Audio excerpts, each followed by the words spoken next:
Mesdames, Messieurs, bonjour. Bonjour ou bon matin, comme diraient les Québécois. Bonjour à tous ceux qui se joignent à nous pour suivre cette présentation. Comme toujours, je vais vous demander,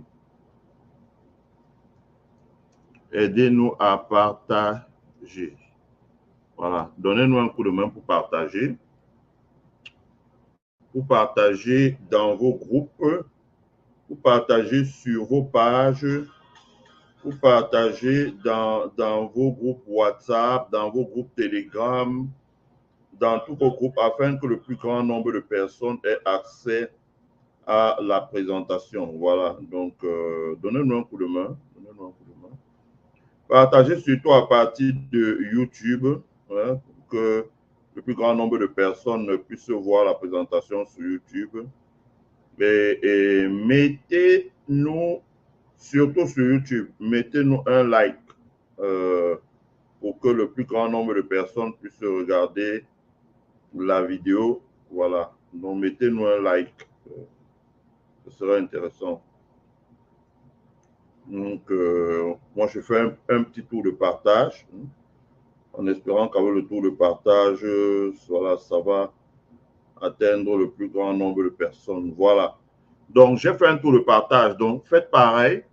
Vous êtes déjà une vingtaine de personnes. Je vais commencer la vidéoconférence. Mettez un like. Cliquez sur like sur la vidéo, surtout sur YouTube, pour que le plus grand nombre puisse avoir accès à la vidéoconférence et voilà, et partagez. Partagez sur votre page, partagez dans vos groupes pour que le plus grand nombre de personnes puissent regarder. Ensuite, soutenez le développement de notre chaîne. Comme je l'ai dit et redit ici, nous sommes en train de développer notre chaîne. Il faut que cela devienne chaque chose qu'on fait dans la vie, il faut la perfectionner. Hein. On ne peut pas faire la même chose pendant une longue durée. Il faut la perfectionner. Et donc, nous avons mis sur place un lien PayPal pour que ceux qui nous suivent depuis ici, qui profitent des enseignements que nous donnons, que ceux-là puissent également soutenir le développement de la chaîne. Le développement de la chaîne, ça veut dire acquérir énormément de matériel pour développer la chaîne, pour que ça devienne une chaîne vidéo. Je vais parler dans le détail de tout, mais on a une liste de matériel à acquérir pour pouvoir travailler indoor, mais également outdoor. Outdoor, ça veut dire que on doit dès à présent en Amérique faire ce qu'ont fait les autres. C'est nous qui devons être les ambassadeurs du continent africain sur le continent américain, si je puis dire comme ça. Et moi, par exemple, je me suis fixé un domaine. Nous avons une population jeune, nous avons une population jeune sur le continent éduquée. Nous avons une Amérique qui ploie sur le cours des capitaux. Vous voyez la bourse qui monte, ça descend, c'est parce qu'il y a tellement de capitaux. Et l'un des secteurs où cet argent s'investit facilement, c'est le secteur de la tech. De la tech. Aujourd'hui, sur le continent africain, vous avez quand même des tech hubs, hein, comme à Abidjan avec le VITIB, vous avez au Sénégal, vous avez en Afrique du Sud, vous avez au Rwanda, vous avez au Kenya. Donc, il y a quand même pas mal d'endroits où la tech se développe, s'émancipe. Et ce que nous allons faire dans les jours qui viennent, parce que personnellement, avec certains amis, on avait essayé de mettre sur pied un fonds d'investissement, un capital risque, un venture capital pour investir en Afrique. La déception, c'est que nous avons cherché et nous n'avons pas vu vraiment, on n'a pas vu 100 programmes dans lesquels on pouvait investir, 100 startups, même pas 10, parce que 100, ce serait... On a vu des histoires du genre, quelqu'un vous dit qu'il veut créer un site internet pour vendre le cacao à l'étranger.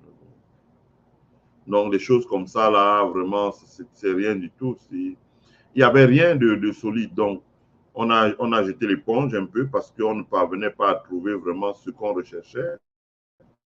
Et j'ai pensé qu'il faut qu'on fasse un gros travail pour ouvrir les portes des tech hubs aux États-Unis et montrer ça à notre jeunesse et inviter les capitaux risqueurs, les venture capital américains aussi, ainsi que les tech entrepreneurs à souvent assister aux événements qui se déroulent en Afrique. Par exemple, s'il y a un événement au VITIB à Abidjan, il faut qu'ils fassent le voyage. Ils ont l'argent pour ça. Il faut qu'ils fassent le voyage pour descendre à Abidjan, voir ce qui se fait, discuter avec les gens.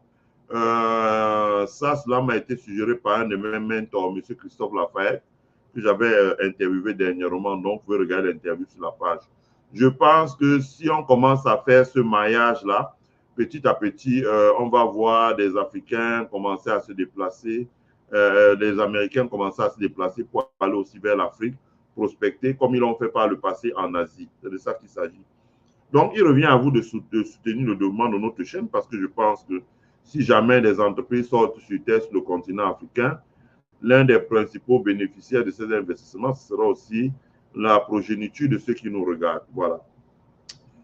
Ce matin, je voudrais parler avec vous de la stratégie d'entreprise. Hein. Pourquoi la Société Générale vend ses filiales en Afrique. Donc, la Société Générale, nous savons tous ce qu'est nous savons tous ce qu'est la Société Générale.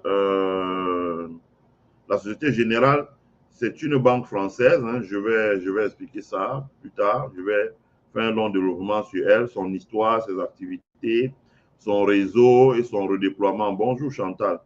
Donc, pourquoi est-ce que la Société Générale quitte l'Afrique? Autrement dit, la Société Générale vend toutes ses participations dans ses filiales africaines. Alors, qu'est-ce qui peut motiver une telle décision? C'est une décision lourde. Hein? C'est une décision lourde. Est-ce que c'est une décision dictée par les mutations géopolitiques qui touchent le continent africain où vraiment on voit la France-Afrique, je ne dirais pas la France, mais la France-Afrique être éjectée et perdre beaucoup de positions sur le continent africain? Est-ce que c'est une décision dictée donc par la politique? Par exemple, que le gouvernement français n'ait plus assez d'influence sur certains États clés en Afrique, la Société Générale estime qu'elle ne peut plus être l'acteur de certains types de projets. Je prends un exemple. À l'époque, tous les financements bilatéraux, la quasi-totalité venait de l'Europe. Donc, la banque qui était le tunnel par lequel passait cet argent, c'était la Société Générale, la BNP qui était par exemple le continent dans beaucoup de pays. Et aujourd'hui, que la Société Générale est partie, c'est parce que aujourd'hui, avant que la Société Générale ne parte, on s'est aperçu qu'aujourd'hui, la majeure partie des financements venaient des pays comme la Chine, par exemple. Est-ce que les Chinois sont disposés à faire passer leur argent des frais bilatéraux par la Société Générale? Il y a autant de questions. Donc, est-ce que c'est une décision géopolitique qui est influencée par la géopolitique? Est-ce que c'est une décision qui est influencée par la politique? Ça, il faut qu'on en parle et il faut qu'on en parle.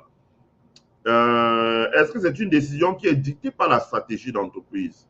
Comme nous allons voir, la Société Générale a connu de grosses mutations dans la composition de son capital, c'est-à-dire que de son actionnariat, et elle s'est redéployée à l'international, notamment avec l'arrivée des fonds de pension comme des fonds de private equity comme BlackRock, donc, qui est un fonds d'investissement qui est rentré dans le capital de la Société Générale, mais également avec l'arrivée de Capital Group.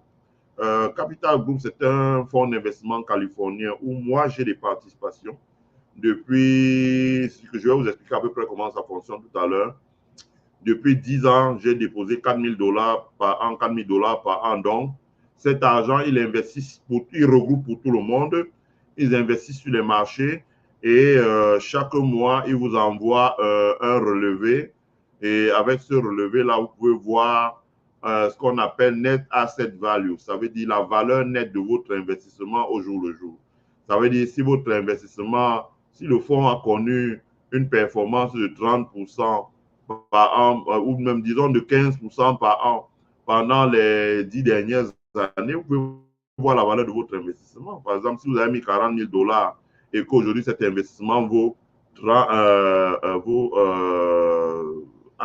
s'est apprécié sur 10 ans de 100%, votre argent, ça vaut 80%. Donc, vous pouvez faire des calculs, etc.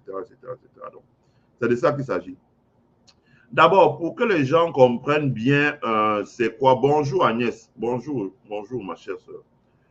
Pour que les gens comprennent bien c'est quoi la banque, il faut bien expliquer. D'abord, on explique le métier de banquier.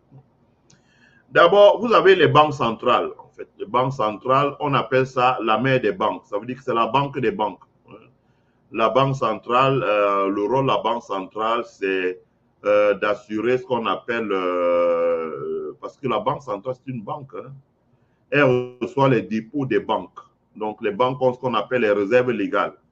Les réserves légales, c'est une quantité des dépôts qui sont que la clientèle fait dans les banques, que la banque est obligée de déposer à la banque centrale pour garantir le système pour garantir sa capacité d'émission. Voilà, d'émission, des chèques, parce que quand vous allez chez le banquier, vous dites, je veux 1 milliard pour aller dédouaner un bateau de riz au port.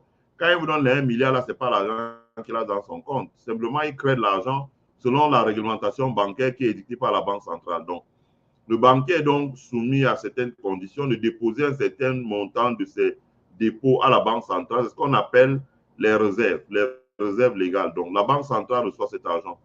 La Banque centrale assure également les opérations extérieures. Ça veut dire que c'est elle qui exécute les transferts et reçoit les dépôts en devises provenant de l'extérieur. La Banque centrale fait du cash management. Ça veut dire que elle approvisionne les banques en liquidité, donc en billets, en pièces, mais elle fait également, elle fait également ce qu'on appelle le refinancement des banques. Ça veut dire que si les banques ont un short de cash, ça veut dire qu'elles ont très peu de cash, la Banque centrale peut les approvisionner en cash en leur disant, par exemple, vous me déposez en garantie les lettres de crédit que vous avez dans vos comptes, etc., etc., etc. Donc, la Banque centrale, et puis elle fait beaucoup d'autres choses. Le contrôle, l'audit des banques, etc., la politique monétaire, etc., etc. Donc, elle a d'abord une activité de banque avant d'avoir une activité de politique monétaire. Voilà, donc les taux d'intérêt, les réserves légales, l'open market, etc., etc. Donc, vous avez les banques centrales. Deuxièmement, vous avez les banques commerciales. Donc, les banques commerciales, c'est les banques, pour ceux qui sont par exemple camerounais, comme la CBC, c'est les banques comme la BICEC, c'est des banques comme Ecobank, UBA. Hein, pour ceux qui sont en Côte d'Ivoire, c'est des banques comme UBA, Ecobank, etc., etc. C'est des banques que nous connaissons tous. Non, ça, ce sont des banques commerciales. Ça veut dire qu'elles ont un capital social, donc l'ensemble des actions qu'on dépose, qu'on souscrit les actionnaires, elles ont un capital social, elles ont un dépôt de la clientèle, dépôt de la clientèle, elles ont des réserves légales, mais elles ont aussi des prêts d'argent qu'elles font sur les marchés. Donc, elles peuvent émettre des obligations sur les marchés. Avec cet argent-là, les banques commerciales font des crédits à la clientèle. Ça veut dire des crédits pour financer les personnes physiques. Hein, vous avez tous au Cameroun les crédits rentrée scolaire qu'on donne chez les familles pour pouvoir préparer la rentrée scolaire de leurs enfants. Vous avez des crédits rentrée scolaire, vous avez des crédits pour l'habitat, vous avez des crédits automobiles pour acheter une automobile, vous avez des crédits pour les PME, hein, par exemple pour dédouaner les conteneurs ou pour gagner un marché, etc. Vous avez tous ces crédits-là. Et ce sont des crédits que donnent les banques commerciales donc, pour soutenir l'activité économique. Donc, elles prennent des garanties, elles donnent des crédits. Par exemple, si vous êtes un fonctionnaire, vous avez un salaire de 600 000 francs, elle vérifie que vos salaires passent bien pendant les 3 dernières années. Elle dit 600 000, ça fait 7 200 000 par an. 7 200 000 par an, vous avez besoin de combien, par exemple? Vous avez besoin de 5 millions pour acheter votre voiture. Dans les 5 millions pour acheter votre voiture, elle peut dire, bon, voilà, dans les 700 000, si nous prenons 100 000 francs tous les mois, ça va faire 1 200 000. Si à terme, le coût, le principal et les intérêts, c'est 6 millions, 1 200 000 en 5 ans, vous allez rembourser votre crédit. Donc, il y a un virement irrévocable de votre salaire dans le compte de la banque et la banque perçoit 100 000 tous les mois et pendant 5 ans, elle vous repaye tout votre crédit. Voilà, ça c'est la banque commerciale, ça. Elle fait de même avec les entreprises qu'elle finance. Ça, c'est la banque commerciale. Donc, elle émet des chèques, elle émet des lettres de crédit documentaires, remises documentaires, elle émet beaucoup d'instruments de paiement, des cartes de crédit, des cartes de débit, des transferts, etc., etc. Ça, ce sont les banques commerciales. Vous avez les banques d'investissement. La banque d'investissement, ce n'est pas une banque comme la banque commerciale parce qu'elle ne reçoit pas les dépôts. mais son rôle, c'est de structurer les opérations de financement, de larges opérations de financement. Un financement, ça peut être le financement, par exemple, si vous êtes Aliko Dangote et que vous avez envie de vous approvisionner en pétrole pour vous faire tourner votre raffinerie, la banque commerce, les banques d'investissement vont structurer les opérations d'importation, vont structurer les opérations d'acquisition du brut et vont vous permettre de vous couvrir contre les risques de change et les risques de fluctuation des prix sur les marchés. Donc, il y a tout un tas d'opérations. Les banques d'investissement, c'est elles qui font ce qu'on appelle les merge and acquisition. Ça veut dire que quand une entreprise un peu plus grande veut racheter une entreprise plus petite, hein, en termes de croissance, hein, pour croître, pour grandir, augmenter sa taille, c'est les banques d'investissement qui font ce travail-là. Donc, vous avez les banques d'investissement qui font ce travail-là. Et beaucoup d'autres opérations. On peut parler dans tout là. Il y a les opérations sur l'equity, les opérations sur la dette, les opérations sur les restructurations de portefeuille, les opérations sur les equity research, par exemple, pour recommander des actions à des grands fonds de pension, des grandes compagnies d'assurance, etc. Ça, c'est la banque d'investissement. Vous avez les banques communautaires. Les banques communautaires. Parce que la colonisation, je suis un peu dur là, mais c'est ce qui est vrai. La colonisation française nous a un peu embrouillé avec cette affaire qu'on a appelée la République. On nous a dit, voilà, on ne peut pas avoir. Ici en Amérique, vous avez des banques qui appartiennent à des Irlandais. Vous avez des banques qui appartiennent à des Noirs. Vous avez des banques qui appartiennent à des trucs. La seule chose, Jean-Baptiste, bonjour. Il n'y a aucune banque d'investissement au Cameroun pour l'instant. Non, je réponds à ta question. Il n'y a aucune banque d'investissement. Je poste ça là. Voilà. Il n'y a pas de banque d'investissement au Cameroun pour l'instant. Voilà. L'activité de banque d'investissement est hautement technique. Elle est corrélée. Donc, il y a une corrélation avec les marchés financiers parce qu'il y a des instruments qui sont, voilà, et nous n'avons pas la réglementation. Les marchés financiers ne sont pas vraiment opérationnels ou ils sont embryonnaires. Dans ce contexte, c'est assez difficile d'avoir des banques d'investissement. C'est assez difficile d'avoir des banques d'investissement. Les opérations de fusion-acquisition, quand vous voyez que les bilans que les entreprises présentent sont à 99% contestés par l'administration fiscale, dans ce contexte, avoir les banques d'investissement, c'est un peu dur. Je prends un seul exemple. Aux États-Unis, par exemple, l'administration Obama a édicté une règle, on appelle la Dodge Frank, je crois. Et cette règle-là, quand le directeur financier et le CEO ont fini d'établir les comptes, ils signent dessus. Si jamais les comptes-là sont remis en cause par un juge ou un procureur dans une enquête, ou etc., et qui parvient à démontrer qu'il y a une fraude, eux-mêmes, ils ont reconnu là-dedans qu'ils certifient que les comptes sont vrais. Ce n'est plus l'auditeur, c'est eux-mêmes. Et donc, ils vont aller en prison. Donc, c'est comme ça, c'est pas comme par le passé. Donc, on n'a pas tout ce genre de choses chez nous. Mais c'est difficile pour les banques d'investissement de venir travailler chez nous. Les banques communautaires. Non, les banques communautaires, ce sont des banques qui créent une communauté. Communauté ne veut pas dire les gens qui sont ressortissants d'un même village. Pas du tout. Communauté, ça veut dire les gens qui partagent ensemble un même centre d'intérêt. Ils peuvent parler la même langue. Ils peuvent avoir les mêmes usages et coutumes. Ils peuvent avoir un intérêt pour les chiens. Ils peuvent avoir un intérêt pour la moto. Ils peuvent avoir une passion pour la pêche. Ils peuvent avoir une passion pour diverses activités. Ça peut être des anciens élèves, par exemple. On voit un collège qui est vieux au Cameroun, c'est le collège Liberman, par exemple. Quand vous voyez les gens s'asseoir et dire « Je suis un ancien de Liberman », donnez-nous un coup de main pour partager, s'il vous plaît. Je suis un ancien de Liberman. Ça ne veut absolument rien dire. Dans un pays comme aux États-Unis, je prends un exemple, l'université de Northwestern à Chicago, Kellogg, par exemple, a une banque. Et dans cette banque-là, tous les millionnaires qu'elle a financés et qu'elle a fabriqués font de gros dépôts dans cette banque en termes de CDs, en termes de money market, etc. Qui sont des dépôts souvent qui bloquent sur 5 ans. Et cette banque-là croule sur le poids des milliards de francs, des milliards de dollars qui lui permet de financer d'autres et de fabriquer de nouveaux entrepreneurs. On appelle ça une banque communautaire. Donc, quand vous arrivez aux États-Unis, vous trouvez beaucoup de banques communautaires comme ça, des banques communautaires qui sont des banques qui appartiennent à des communautés. Parfois, ce sont des communautés comme la communauté irlandaise. Parfois, ce sont des communautés comme la communauté chinoise. Parfois, ce sont des communautés comme la communauté des gens que vous connaissez tous, hein, LGBTQ et quoi plus. Parfois, ce sont des communautés comme des communautés noires. Parfois, ce sont des communautés comme des communautés des personnes qui sont des agriculteurs, qui vont créer une farm. Parfois, ce sont des communautés comme des communautés des gens qui financent simplement ce que l'État veille. L'État, l'activité bancaire est tellement régulée. Parfois, ce sont des communautés comme les vétérans de l'armée. Ceux qui sont aux États-Unis connaissent tous Marine Federal Credit Union. Voilà, exact. Federal Credit Union pour les militaires et les vétérans américains.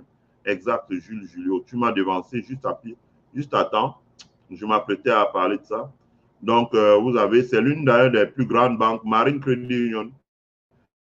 C'est une des plus grandes banques communautaires aux États-Unis, hein, l'une des vraiment les plus solides. Donc, vous avez des banques comme ça. Et Marine Credit Union, par exemple, permet, qui est une banque communautaire fédérale, permet, par exemple, de financer la reconversion des militaires dans diverses activités, les activités d'entreprises de construction, des activités d'entreprises de transport, des activités d'entreprise, de commerce, etc., etc., etc. Ce sont des banques communautaires. Vous avez des banques régionales. Les banques, je dis ça parce que vous allez comprendre tout à l'heure quand je vais vous expliquer à peu près les métiers de la Société Générale. Vous allez comprendre, c'est une grande banque qui combine, c'est-à-dire que ce n'est plus la Société Générale que vous avez connue par le passé. Ou, je prends un exemple. Quand vous allez faire une opération à une banque française qui s'appelle Crédit du Nord, ce que vous ne savez pas, c'est que Crédit du Nord, c'est l'enseigne Crédit du Nord, mais c'est la propriété à 100% de la Société Générale. Donc, ce n'est plus la banque, ce n'est plus comme avant. J'ai vu trop de choses. La Société Générale peut bien vendre ses filiales africaines, mais demeurer sur le continent africain, par exemple, en possédant 40% du capital de BMCE et en restant sur le continent africain en ayant BMCE comme partenaire, ou en acquérant 15 ou 20% du capital de EcoBank ou de UBA, donc en restant présent sur le territoire africain. Donc, le capitalisme n'est pas vraiment comme on a connu par le passé.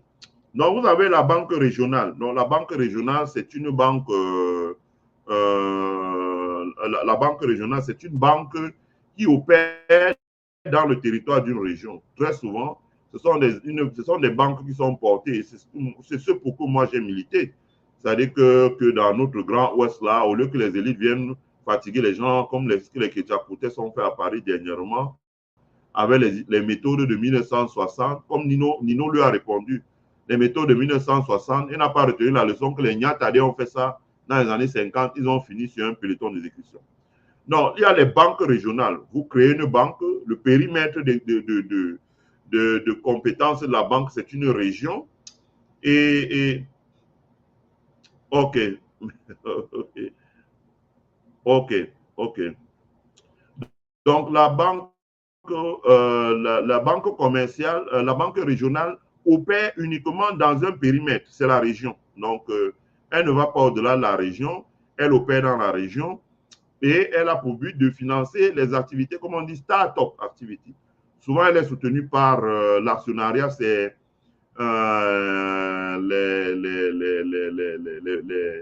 l'actionnariat, c'est la société d'investissement de la région, par exemple, qui peut décider en disant, bon, nous, dans la région, je ne sais pas moi, dans la région de l'Est, nous allons développer l'activité de bois et d'agriculture sur plusieurs hectares.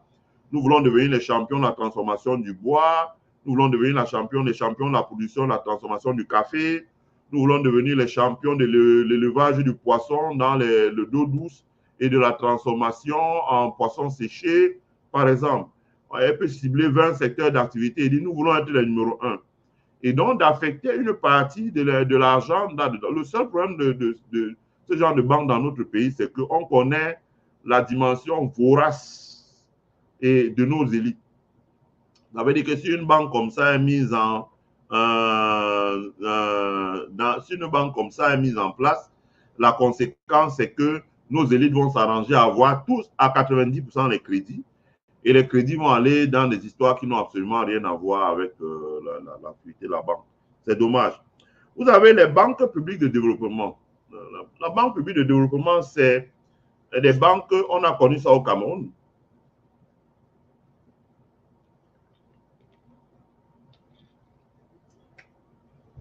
À l'époque d'Aïdjo, on avait ce qu'on appelle au Cameroun la BCD. Donc, c'est une banque, on avait ce qu'on appelle le Fornader. Ça, c'était des banques. C'était une banque, le Fornader, c'était une banque destinée à financer l'activité, par exemple, en zone rurale. Le Fornader, c'était une banque destinée, par exemple, à financer les activités en zone rurale. La Banque Camerounaise de développement, c'est une banque qui permettait, par exemple, de financer des activités qui ne sont pas à croissance rapide, mais sur lesquelles les populations peuvent s'appuyer pour développer d'autres activités. Je prends un exemple. Si le gouvernement crée une banque pour développer, par exemple, l'élevage dans la Damawa, avec pour certitude qu'il y aura un retour sur investissement, ce n'est pas très rentable. Ça peut être rentable à 10% par an, mais s'il y a la viande disponible, vous aurez beaucoup de boucheries disponibles, vous aurez beaucoup d'abattoirs disponibles, vous aurez beaucoup de tanneries de cuir disponibles, etc., etc., etc. Non, c'est une banque qui permet de donner le leverage à l'économie. Hein. Voilà, aujourd'hui, avec la maîtrise du risque dans les investissements dans le domaine agricole, d'élevage, etc., les États mettent en place des banques de développement qui sont des banques qui permettent de mettre en place des financements à l'économie locale sur des périodes de 10, 15 ans, par exemple, de 5, 10, 15 voire 20 ans. Par exemple, si l'État a les banques de développement, il peut décider de financer un projet qui permet de sortir des palmeraies sur, par exemple, sur 100 000 hectares, sur 50 000 hectares dans la Sanaga maritime, par exemple. Alors, si vous mettez en place 50 000 hectares de palmeraies, vous voyez bien que ça va générer l'activité pour les savonneries, ça va générer des activités pour la production de l'huile de palmis, etc., etc. Donc, ça va créer un effet multiplicateur, ce qu'on appelle un leverage sur l'économie. Ça, ce sont des banques de développement. Vous avez les établissements de microfinance. Donc, les établissements de microfinance, parce que aujourd'hui, les grandes banques essaient, même quand elles font de détail, elles essaient de se concentrer sur les grandes activités. Ça veut dire qu'elles ne sont pas là pour donner des crédits de 30 000, de 40 000, de 50 000, à moins d'1 million. Elles font généralement des opérations à 10 millions de francs. Donc, même aux États-Unis, par exemple, moi, j'ai 2 comptes dans 2 grandes banques américaines, mais j'ai aussi 2 comptes dans 2 microfinances, notamment celle que montre notre frère ami Julio. Donc, voilà. Et avec cette banque-là, avec ces crédits unions-là, vous pouvez faire là-bas des opérations que vous ne pouvez pas faire dans les grandes banques. Je prends un exemple. Vous pouvez avoir un prêt personnel chez Goldman Sachs. Mais Goldman Sachs, c'est des prêts qui commencent à partir de 10 000 $ jusqu'à 500 000 $. Alors que les établissements de microfinance aux États-Unis peuvent vous prêter 500 $. Donc, il y a ça. Vous avez les caisses d'épargne. Les caisses d'épargne, je termine par là. Les caisses d'épargne, ce sont des banques qui reçoivent de l'épargne et s'appuient sur l'épargne pour donner des crédits. Donc, elles peuvent ne pas. On avait ça au Cameroun, hein, avec l'épargne postale, par exemple. Donc, avec l'épargne postale. Donc, ça a foiré. C'est une autre longue histoire. Je veux pas parler là-dedans parce que je veux parler de la Société Générale. Bon, voilà. Donc, voilà